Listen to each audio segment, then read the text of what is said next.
کہ جب بھی تکلیف پڑے نماز سے صبر طلب کرو, صبر سے مدد طلب کرو. یہ بتا دیا گیا قرآن مقدس میں, لیکن اس پریکٹیکل کو کر کے دکھائے کون؟ اس پریکٹیکل کو کر کر بتائے کون؟ تو امام حسین نے کربلا کے میدان میں پریکٹیکل کر کے بتا دیا, اے لوگوں دیکھو میں نے نماز بھی پڑھی اور صبر کا دامن بھی نہیں, میں نے نماز بھی پڑھی ہے اور صبر کا دامن بھی نہیں چھوڑا ہے. آج کہتے ہو علی اصغر رو رہے تھے, ارے 6 ماہ کا بچہ علی اصغر رو رہا تھا لیکن پانی کے لیے نہیں رو رہا تھا. ارے میں بھی یہی کہتا ہوں, وہ پانی کے لیے تھوڑی رو رہے تھے. امید کرتا ہوں آپ کا بھی یہی آنسر ہوگا. جو پوری دنیا کو پانی پلاتا ہو وہ بھلا کیوں پانی کے لیے روئے گا؟ محمد مصطفیٰ کے باغ کے سب پھول ایسے ہیں جو بن پانی کے تر رہتے ہیں, مرجھایا نہیں کرتے. یوں بہرے کنجم کے روانی تھے حسین, سب کوثر و تسنیم کے بانی تھے حسین. پیاسے تھے پیاسے تھے پیاسے تھے یہ کہہ کر الزام نہ دو, ارے ہر پیاس جو بجھا دے وہ پانی تھے حسین. ہر پیاس ہر پیاس. یار صرف حلق کی بات نہیں ہو رہی ہے, من کی بھی بات ہو رہی ہے, دل کی بھی بات ہو رہی ہے. صرف حلق کی پیاس کی بات نہیں ہو رہی ہے, من کی, چاہت کی, طبیعت کی, جلوت کی, خلوت کی, صبح کی, شام کی, موت کی, حیات کی, ظاہر کی, باطن کی, صبح کی, شام کی, موت کی, قبر کی, میزان کی. ارے ہر پیاس جو بجھا دے وہ پانی تھے حسین. جہاں حسین ہے وہاں کوئی پیاسا نہیں, وہاں بندہ سیرابی سیراب. کہتے ہو علی اصغر پانی کے لیے رو رہے تھے, مولانا سیدھی بات کرو. میں کہتا ہوں ذرا ایک کوشچن کا آنسر تم بھی دو کہ بتاؤ امام علی اصغر کا جھولا کربلا میں کیوں گیا تھا؟ امام علی اصغر جو 6 ماہ کے تھے ان کو تو گود میں بھی رکھا جا سکتا تھا, ان کو زمین پر بھی تو لٹایا جا سکتا تھا, لیکن ان کو جھولے میں کیوں رکھا جا رہا تھا؟ ان کو زمین پر کیوں نہیں لٹایا جا رہا تھا؟ پانی پر اعتراض کرنے والوں کان کھول کر اس بات کو سنو. کہتے وہ کیا جانے کہ شہادت کس کو کہتے ہیں؟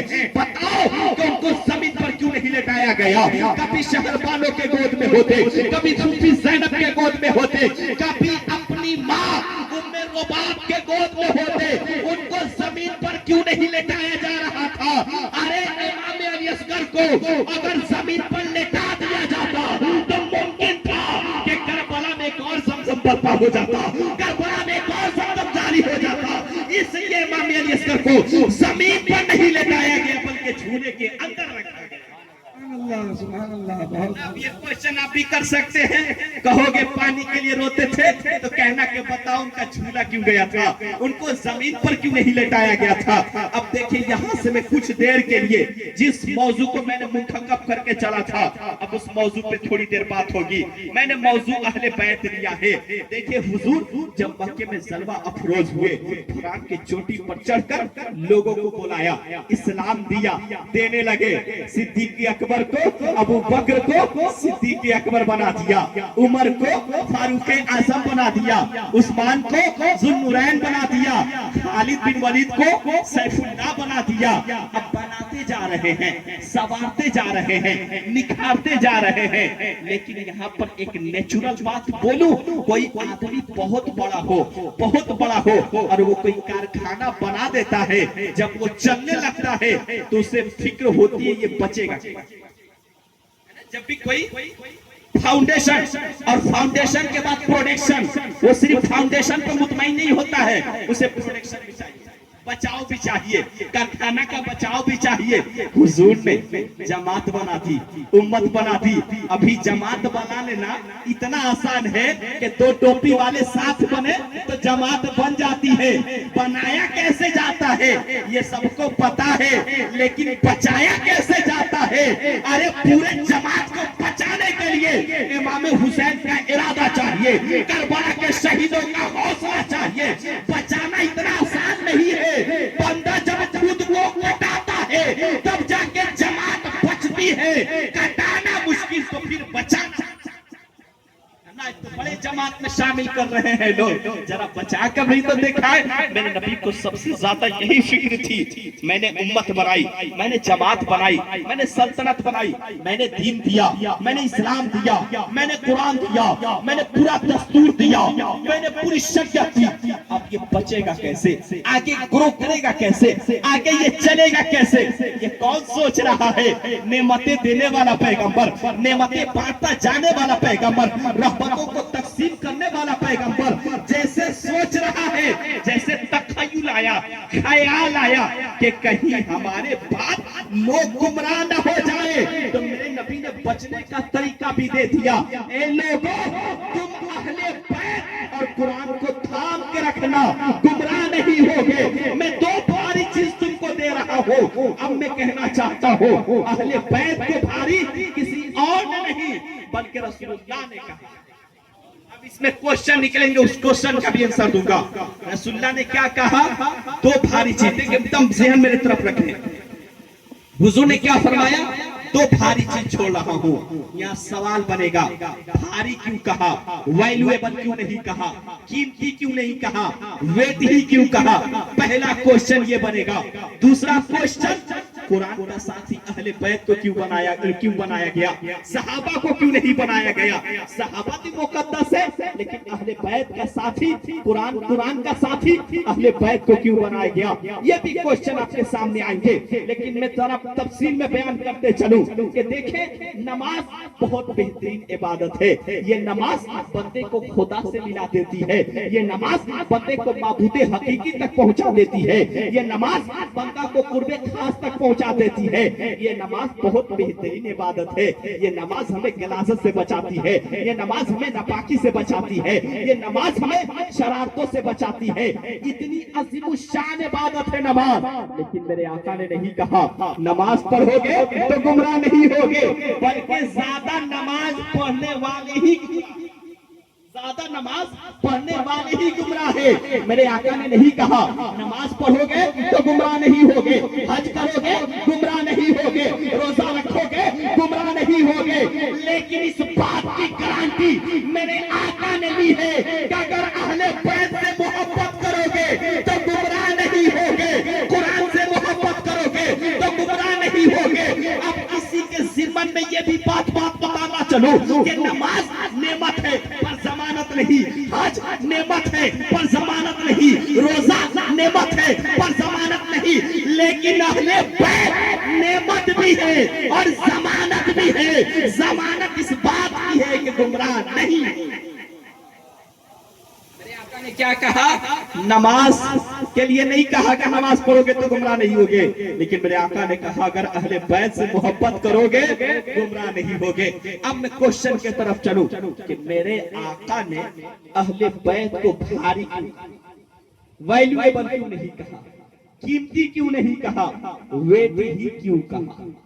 سوال بنتا ہے نا, قیمتی کیوں نہیں کہا؟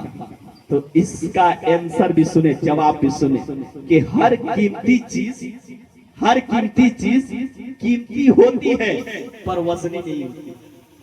میری بات کو سمجھ رہے ہیں؟ ہر قیمتی چیز قیمتی ہوتی ہے پر وزنی نہیں ہوتی ہے. جیسے اگزامپل, امریکی $500 قیمتی ہے یا نہیں؟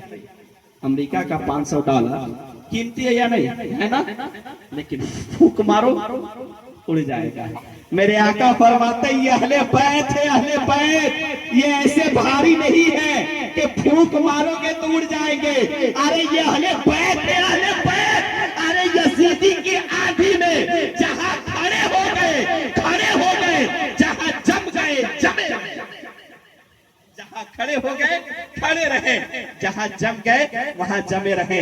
اب بتاؤ وہ کون سا سنی ہوگا جس کے دل میں امام محمد رضا کا قلم چل رہا ہو اور وہ بغض صحابہ کا شکار ہو؟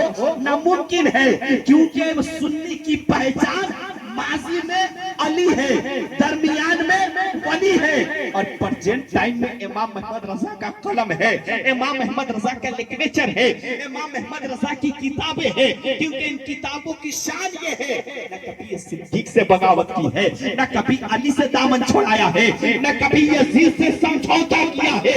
یہ تنہا رضا کا قلم ہے جو نہ کبھی نظم کے بازار میں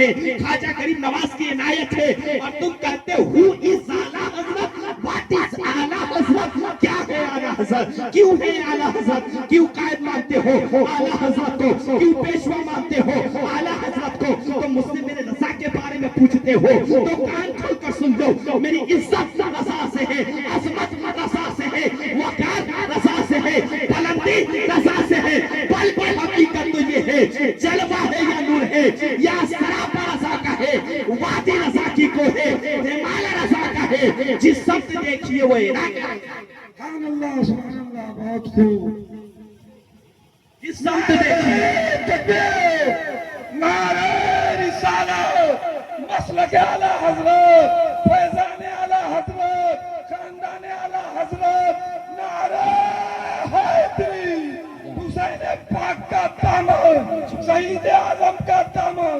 شہدائے کربلا، غوث پاک کا دامن، خواجہ پاک کا دامن، کل اولیاء کا دامن، حضرت دانش محمد دادا کا دامن، حضرت حاجی علی دادا کا دامن، جشن عید میلاد النبی، سبحان اللہ سبحان اللہ۔ عشق انسان کو قلندر بو علی کرتا ہے، عشق پاگل نہیں، پاگل کو ولی کرتا ہے، اور مجھے اگلا زمانہ نہیں چاہیے، مجھے پچھلا زمانہ چاہیے، مجھے اگلا زمانہ نہیں چاہیے، پچھلا زمانہ چاہیے، ایک ہی دانہ مگر بہلوت دانا چاہیے، ایک ہی دانہ مگر بہلوت دانا چاہیے۔ آپ غور سے سنیں، عقیدہ تو پوچھا جائے گا لیکن ان رافضی کتے سے پوچھا جائے گا جو نبی کے سینے سے لگے صدیق اکبر کو نہ پہچان سکے۔ ارے عقیدہ پوچھا جائے گا ان خارجیوں سے پوچھا جائے گا جو علی کے خلاف تلواریں پیشتی تھی، اور عقیدہ پوچھا جائے گا یزید پلید سے پوچھا جائے گا جو فاطمہ کے لال کے خلاف منصوبے بنایا تھا۔ یار میں کہتا ہوں ایرانیوں، ایران کی دولت تم کو مبارک ہو، سعودیہ عربیہ کی کمائی تم کو مبارک ہو، نجد کا پیٹرول تم کو مبارک ہو، سعودیہ کی ریال تم کو مبارک ہو، اور نبی کی آل ہم سنیوں کو مبارک ہو، نبی کی آل ہم سنیوں کو مبارک ہو۔ یا رسول اللہ ذرا یہ بات بتائیں کہ آپ نے قرآن کا ساتھی اہل بیت کو کیوں بنایا؟ آپ کا ذہن ادھر کیوں ہے؟